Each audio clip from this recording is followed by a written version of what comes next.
Olá, queridos. Aqui é a professora Isa. Sejam muito bem-vindos e bem-vindas ao último estudo dirigido da nossa disciplina de psicofarmacologia. Estamos caminhando aí para o final do semestre e nesse momento eu espero que vocês já tenham uma compreensão muito maior da psicofarmacologia do que aquela que vocês tinham lá no início do semestre. Então, só recapitulando rapidamente, o que a gente viu até esse momento? Primeiro, nós conversamos sobre uma introdução aos conceitos básicos e principais da farmacologia. Depois, na unidade 2, a gente viu a farmacocinética e suas diferentes fases, né? No terceiro momento, nós estudamos a farmacodinâmica, compreendendo também as diferentes fases dessa área da farmacologia. E agora, por último, nós vamos conversar sobre as classes de psicofármacos que existem atualmente para serem utilizadas no tratamento dos diferentes transtornos mentais. Então, pensando aí nos transtornos de ansiedade, nos transtornos depressivos, transtornos bipolares, de esquizofrenia e etc. Nós temos muitos transtornos sendo nomeados e descritos nos manuais diagnósticos, como o DSM e o CID. Então, cada um desses transtornos vai receber um tratamento específico, Cada transtorno vai ser direcionado para que o tratamento seja realizado com uma classe específica de psicofármacos. Bom, então, esse quarto estudo dirigido foi intitulado como Neurobiologia dos Transtornos Mentais e Tratamento com Psicofármacos.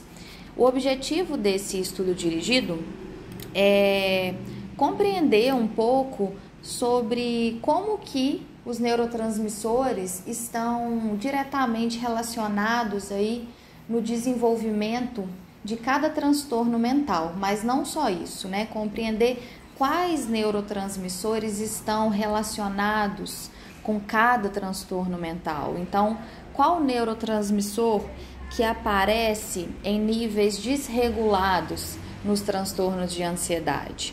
Qual ou quais neurotransmissores que aparecem em níveis aumentados ou diminuídos nos transtornos depressivos? Quais neurotransmissores que estão desregulados na esquizofrenia, por exemplo? Então, é sobre isso que a gente vai conversar, para que a gente possa entender posteriormente com quais neurotransmissores que os psicofármacos vão trabalhar, Cada classe de psicofármaco vai ter como alvo algum ou alguns neurotransmissores específicos, porque nós estamos partindo do entendimento de que transtorno mental pressupõe desequilíbrio químico, Sempre que a gente pensa em transtorno mental, a gente pensa automaticamente em desequilíbrio. O sistema nervoso central do indivíduo que está vivenciando um transtorno mental está desequilibrado, Existe ali um desequilíbrio químico, um funcionamento ruim dos neurotransmissores, da comunicação neuronal. Então, o que a gente precisa fazer para tratar isso em termos medicamentosos é buscar reequilibrar, pensar em medicamentos que possam possibilitar novamente o equilíbrio químico do sistema nervoso central que está adoecido. E aí, pessoal, um primeiro ponto que a gente precisa levar em conta é que os transtornos mentais são quadros extremamente complexos, são quadros multideterminados e multifacetados. Nós estamos falando de de algo que não é determinado unicamente por esse desequilíbrio químico no sistema nervoso central. Um transtorno mental ele pode ser desencadeado por vários fatores, né? Vocês já sabem disso, por fatores individuais, biológicos, ambientais, familiares, hereditários, familiares no sentido de hereditários ou genéticos e etc. Então, primeira coisa é que estamos diante de algo que é complexo e multideterminado. Porém, na disciplina de psicofarmacologia, nós estamos empenhados em compreender como que isso se dá, como que esse desequilíbrio se dá em termos biológicos, né, dentro do sistema nervoso. Então, aqui nós iremos focar nesse ponto, mas sempre tendo em mente que não é só isso, né, até porque, com certeza, o tratamento não se dá somente pela via medicamentosa, muito pelo contrário.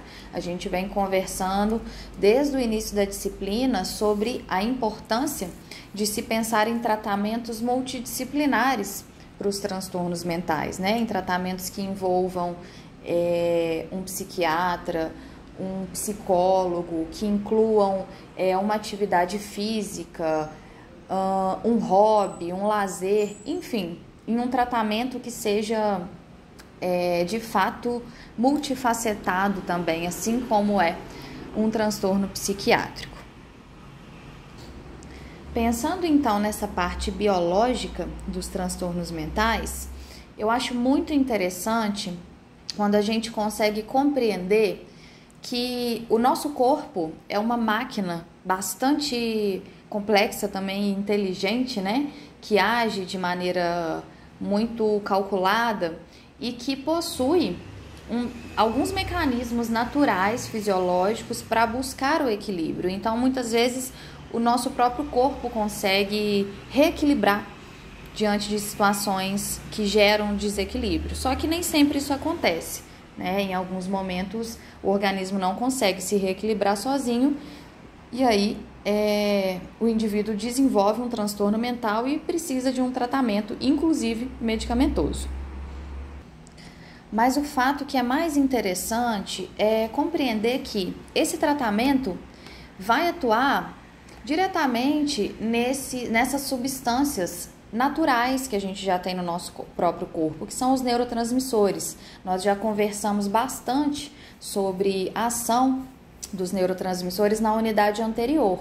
Então, acredito e espero, né, que isso já esteja claro para vocês, assim, que para agirem no nosso organismo, os psicofármacos precisam trabalhar diretamente com essas substâncias naturais que a gente já tem no corpo. Então, eles nada mais vão fazer do que reequilibrar essas substâncias que às vezes estão em níveis aumentados e às vezes estão em níveis diminuídos e por isso gerando aí um desequilíbrio no sistema nervoso e um transtorno mental. Então, a primeira questão importante em relação aos neurotransmissores e a relação deles com os psicofármacos é a gente saber que cada psicofármaco vai agir em algum neurotransmissor específico. Não temos um medicamento que vai agir em todos os neurotransmissores, que vai equilibrar todos os neurotransmissores. Então, quais são essas substâncias que estão envolvidas no tratamento dos transtornos mentais? Quais são essas substâncias que são alvos dos psicofármacos? Aí nós temos 6. Primeiro, serotonina. Segundo, a noradrenalina. Terceiro, a dopamina. Quarto, a acetilcolina. Quinto, o glutamato. E sexto e último, o GABA. Bom, nós também já vimos na unidade anterior cada um desses neurotransmissores. Eu até passei para vocês aquela cartilha química das emoções, onde cada neurotransmissor vai sendo descrito de maneira separada, né? E ali os autores vão explicando qual é a função de cada um deles no nosso cérebro, quais são os mecanismos que possibilitam o aumento ou a diminuição de cada um desses neurotransmissores. Então, esses 6 são os principais envolvidos ali no tratamento dos transtornos depressivos, dos transtornos de ansiedade e etc. Os psiquiatras vão medicar os pacientes com transtornos mentais com esses medicamentos que vão atuar diretamente nesses neurotransmissores. E aí, pessoal, nós temos algumas classes de psicofármacos, né? Eles são divididos, separados em diferentes classes, até para facilitar também a compreensão, ficar de uma coisa mais didática, para facilitar a comunicação entre profissionais da saúde. Esses medicamentos são divididos em algumas classes. Então, nós temos aí os psicofármacos que são sedativos ou hipnóticos, nós temos os fármacos que são antidepressivos, temos os fármacos que são ansiolíticos, os que são estabilizadores do humor e os que são antipsicóticos. Então, dentro de cada uma dessas classes medicamentosas, nós temos diferentes tipos de medicamentos, né? Os psicofármacos antipsicóticos, por exemplo, vão ser utilizados no tratamento da esquizofrenia. Então, nós temos vários antipsicóticos aí, cada um atuando de uma maneira diferente ali nos neurotransmissores, cada um apresentando resultados diferentes e também efeitos colaterais diferentes. Os psicofármacos ansiolíticos vão ser utilizados no tratamento da ansiedade, os antidepressivos no tratamento da depressão, mas não só da depressão. Então, a gente precisa saber que existem essas classes de medicamentos, mas que elas não são usadas somente para o tratamento ali dos transtornos mentais dos quais elas levam o nome. Por exemplo, às vezes a gente pode ver um antipsicótico sendo utilizado, sei lá, para tratar a ansiedade, para tratar a depressão. Por quê? Temos ali neurotransmissores em comum presentes na esquizofrenia e no TDAH, por exemplo. Então, essas classes são divisões que facilitam o entendimento, mas que não se restringem ali aos transtornos mentais que as nomeiam. E aí, pessoal, já que nós estamos falando que em cada classe de psicofármaco existem diferentes medicamentos, uma questão que aparece muito é a seguinte: mas então qual o fármaco que é melhor, por exemplo, entre os antidepressivos ali para tratar a depressão do paciente X? Depende de cada caso. Aí a gente vai no caso a caso. Aí a gente volta lá na subjetividade do indivíduo, na história do transtorno mental na vida daquele indivíduo específico. Porque para que um psiquiatra possa prescrever um medicamento antidepressivo ao invés de um outro medicamento que também é antidepressivo, ele vai precisar avaliar e analisar várias questões. Por exemplo, quais são os efeitos colaterais desse antidepressivo 1?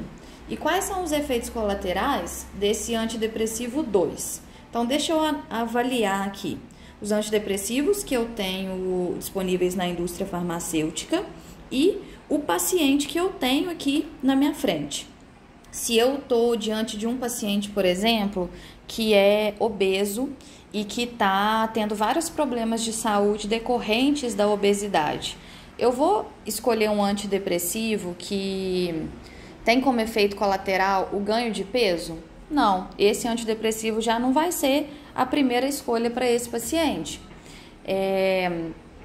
Quando a gente pensa nos antipsicóticos, outro exemplo, os antipsicóticos geralmente eles têm efeitos colaterais bastante significativos, bastante incômodos para os pacientes, sabe?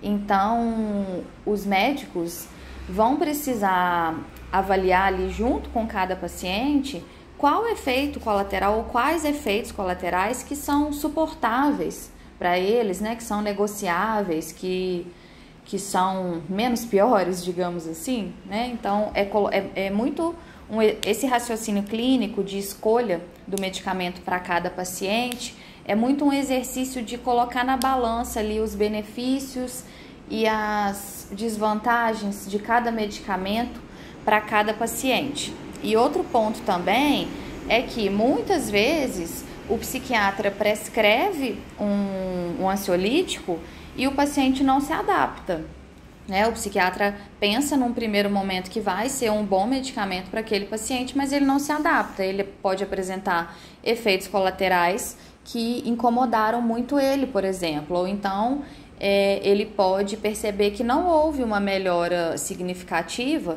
depois do momento em que ele começa a usar aquele medicamento. Então, o psiquiatra vai fazer o quê? Vai fazer a troca até que se encontre um ansiolítico que seja mais adequado ali, mais ajustável para aquele organismo específico. Então, algumas vezes é um pouco de tentativa e erro para ver qual o medicamento que vai se ajustar melhor, se adequar melhor àquele organismo, considerando que cada indivíduo é único e que os medicamentos podem agir de maneira um pouco inesperada em cada paciente especificamente, tá? Então, vamos pensar num outro exemplo, numa situação em que o medicamento escolhido pelo psiquiatra para o paciente foi um medicamento ideal, foi ótimo, deu certo, foi muito eficaz. Se a gente tem uma paciente que tem ansiedade e ela tem muita dificuldade de dormir, ela trabalha o dia todo, chega à noite em casa, ela fica rolando na cama de um lado para o outro, custa a conseguir dormir e a ter um sono reparador, acorda no outro dia cansada, já vai ficando ainda mais ansiosa, porque já sabe que está cansada, que não dormiu nada, que não vai conseguir trabalhar direito mais um dia da semana. E aí o psiquiatra passou um ansiolítico que tem como efeito colateral um aumento do sono. Para essa pessoa, esse ansiolítico pode ser perfeito. Por quê? Além dele reduzir a ansiedade, ele vai aumentar um pouquinho o sono, ele vai contribuir para que essa pessoa tenha um sono melhor, um sono mais reparador. Então, aí, a gente acaba tendo duas vantagens a partir da utilização de um único medicamento. Então, ótimo. Agora, esse mesmo medicamento, se for prescrito para uma pessoa que já tem um sono mais alongado, né, que já dorme mais, que se deixar é aquela pessoa que dorme 9 horas, 10 horas por noite, e ela começa a tomar esse medicamento que tem esse efeito colateral de aumentar o sono, isso pode prejudicar pra caramba a rotina dessa pessoa, né? Ela pode começar a perder a hora para ir trabalhar, para ir estudar, para ir para a faculdade, para ir para os seus compromissos. Ela pode começar a ficar extremamente sonolenta durante o dia, durante as suas atividades. Então, tudo isso precisa ser muito bem compreendido, conversado com o paciente para que se possa entender, né, quais são as especificidades dele. E aí, na medida em que o psiquiatra vai conhecendo o paciente, ele vai fazendo os ajustes necessários para que esse paciente tenha cada vez uma maior qualidade de vida. Afinal de contas, um dos principais objetivos da utilização desses medicamentos é promover qualidade de vida e bem-estar para as pessoas que são diagnosticadas com transtornos mentais.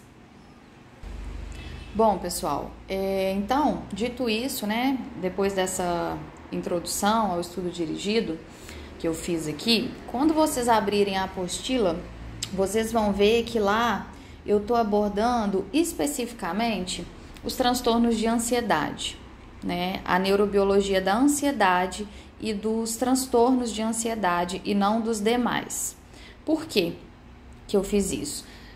Primeiro porque o espaço do estudo dirigido é curto, né? Não daria para abordar todos os transtornos aqui, nenhuma disciplina daria para a gente abordar todos os transtornos e tratamentos que existem, né, atualmente. Então, eu priorizei aqui os transtornos de ansiedade, que são muito comuns, é um dos mais prevalentes, né, entre a população. E durante as nossas aulas, nessa unidade 4, nós vamos conversar sobre os outros transtornos mentais, sobre a neurobiologia da depressão, da esquizofrenia e etc., para que a gente compreenda como que as outras classes medicamentosas, para além dos ansiolíticos, vão atuar no caso dos demais transtornos mentais. Então, isso é algo que nós vamos ir discutindo ao longo do semestre em sala de aula.